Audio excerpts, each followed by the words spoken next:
Radhe Radhe. Welcome to my channel. मैं कुसुम मिश्रा। आज के इस वीडियो में मैं महालक्ष्मी व्रत और उपासना के बारे में थोड़ी सी जानकारी आप सभी के बीच में शेयर करना चाहूँगी। जैसा कि आप सभी को मालूम है कि इस समय ये पावन महीने व्रत और उपवास के ही चल रहे हैं, तो उसी श्रृंखला में ये एक व्रत महालक्ष्मी का व्रत बहुत ही महत्वपूर्ण है, क्योंकि इसमें महालक्ष्मी की गज स्वरूप की आराधना की जाती है। इसके बारे में थोड़ी सी जानकारी आप सभी से शेयर करना चाहूँगी। प्रिय दर्शकों, जैसा कि आप सभी को मालूम है कि त्रिदेव हैं, 9 दुर्गा हैं, उसी प्रकार से ये अष्ट लक्ष्मी भी है। तो अष्ट लक्ष्मी में इस दिन गज लक्ष्मी स्वरूप की आराधना की जाती है।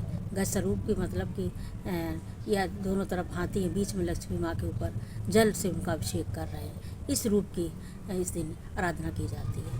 तो ये इस बार भाद्र मास शुक्ल पक्ष की अष्टमी को ही ये व्रत मनाया जाता है। तो ये इस बार शुक्ल पक्ष की जो अष्टमी है भाद्रपद की, वो पड़ रही है 30 अगस्त को रात्रि में, जो कि दिन शनिवार है।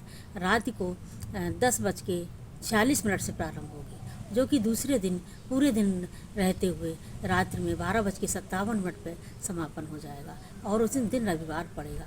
और चूँकि इस तिथि का सूर्य काल में ही, मतलब उदया तिथि में ही इसका महत्व होता है, तो इस बार ये 31 अगस्त दिन रविवार को ही ये पावन पर्व मनाया जाएगा।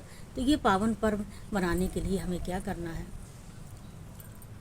कि हमें हर दिन की तरह प्रातःकाल ब्रह्म मुहूर्त में उठ करके स्नान हमें करके गंगा जल मिश्रित जल से 16 लोटों से, इसमें 16 विध से महालक्ष्मी का पूजन किया जाता है। इसमें से हर चीज़ 16 का बहुत महत्व है। तो इस दिन 16 लोटे से हमें स्नान करना चाहिए। उसके बाद सूर्य और तुलसी को प्रतिदिन की तरह जल देने के बाद हमें अपने घर के मंदिर में आ जाना चाहिए, और घर के मंदिर में महालक्ष्मी के अगर आप चाह रहे हैं कि 16 दिन तक बराबर हम नियम से पूजा कर रहे हैं, तो हमें उसी दिन चौकी हमें विराजमान कर लेना चाहिए। और चौकी में पीला अथवा लाल वस्त्र, जो कि माँ लक्ष्मी को अति पसंद है, तो वो रेशमी वस्त्र बिछा करके गच्छरूप माँ की हमें फ़ोटो तस्वीर अथवा पीतल की हो अथवा ना हो तो मिट्टी की आपको प्रतिमा को स्थापित करना चाहिए। और स्थापित करने के बाद कलश स्थापित करना चाहिए। और कलश में क्या करना चाहिए इसमें, क्योंकि इसमें माँ का स्वरूप जल में ही होता है, तो इसमें हमें जल में क्या करना चाहिए कि सब तांबे के पात्र में, तांबा या पीतल के लोटे में, उसमें हमें 2 लौंग, 1 इलायची, सुपारी और अक्षत और हल्दी की गांठ और दक्षिणा डाल करके, और उस पर हमें पंच पल्लव या अथवा एक भी किसी प्रकार का पल्लव रख के हमें गुड़ पात्र में गुलाबी अथवा लाल रंग के, पीले रंग के चावल को हमें रंग करके उस पर विराजमान करके उस पर दिया जलाना चाहिए। दिया नहीं, उसके ऊपर हमें नारियल का हमें उस पर रखना चाहिए, कि उसमें नारियल का बहुत महत्व होता है लक्ष्मी जी की पूजा में, तो रखना चाहिए। और उसके पहले हमें गौरी गणेश की हमें स्थापना कलश के नीचे करना चाहिए।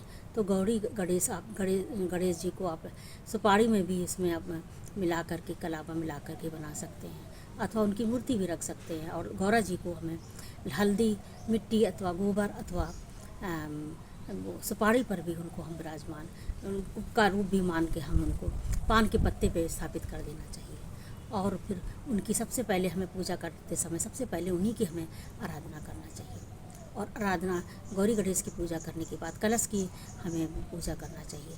उसके बाद हमें माँ लक्ष्मी की पूजा करना चाहिए।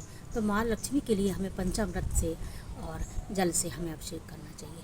अगर मूर्ति है, कोई लिंग है, तो उसको पीतल की, तो उसको आप किसी बर्तन में रख के फिर अभिषेक करना चाहिए, सबसे पहले जल से और पंचामृत से। पंचामृत का इस व्रत में बहुत अधिक महत्व होता है। तो अभिषेक करने के बाद उनको हर चीज़ हम 16 की मात्रा में हमें चढ़ाना चाहिए। परंतु प्रतिदिन कोई ज़रूरी नहीं होता है, पहले दिन कोई ज़रूरी नहीं होता।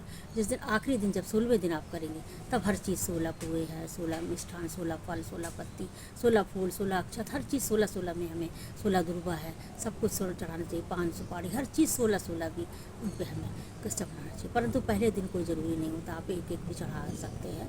और उसके बाद हमें पूरे दिन व्रत रखना चाहिए। व्रत में आप अपने शरीर और सामर्थ्य के हिसाब से आप रख सकते हैं।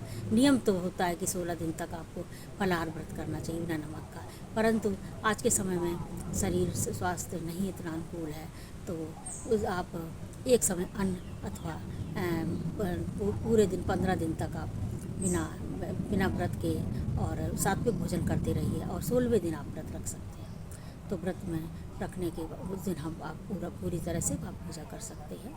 और करने के बाद हमें जो भी सुहाग सामग्री भी इसमें बहुत महत्व होता है, सुहाग सामग्री भी माँ लक्ष्मी को चढ़ाना चाहिए। और चढ़ाने के बाद वो किसी अपने कोई पंडिताइन हो अथवा कोई आपके घर में कोई सुहागिन महिला, उसको दान कर देना चाहिए। और उससे कुछ पूजन सामग्री आपको गौरा जी पे जो आप चढ़ाएंगे वो अपने लिए भी रख लेना चाहिए।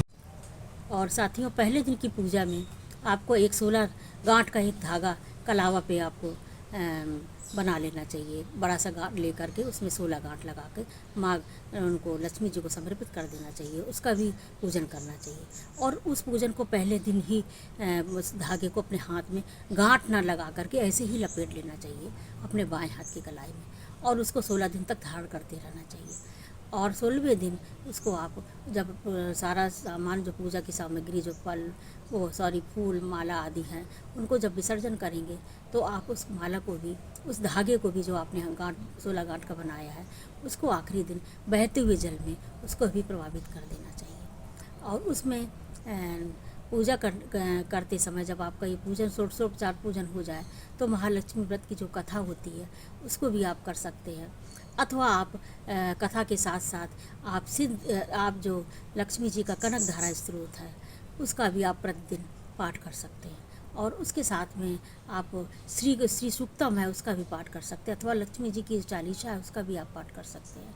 तो और कोई एक मंत्र आपको लक्ष्मी जी का प्रतिदिन उसका जाप करते रहना चाहिए, और दिन में हर समय आपको लक्ष्मी जी का ही जाप करते रहना चाहिए। पूर्ण माँ की अनुकंपा पाने के लिए आपको ऐसे अवश्य करते रहना चाहिए। तो और इस बार इसके साथ ही साथ हमें गज लक्ष्मी के साथ में जो लक्ष्मी जी की और भी उनके रूप है उन सब की आराधना करते रहना चाहिए। ये रही हमारी लक्ष्मी व्रत के बारे में।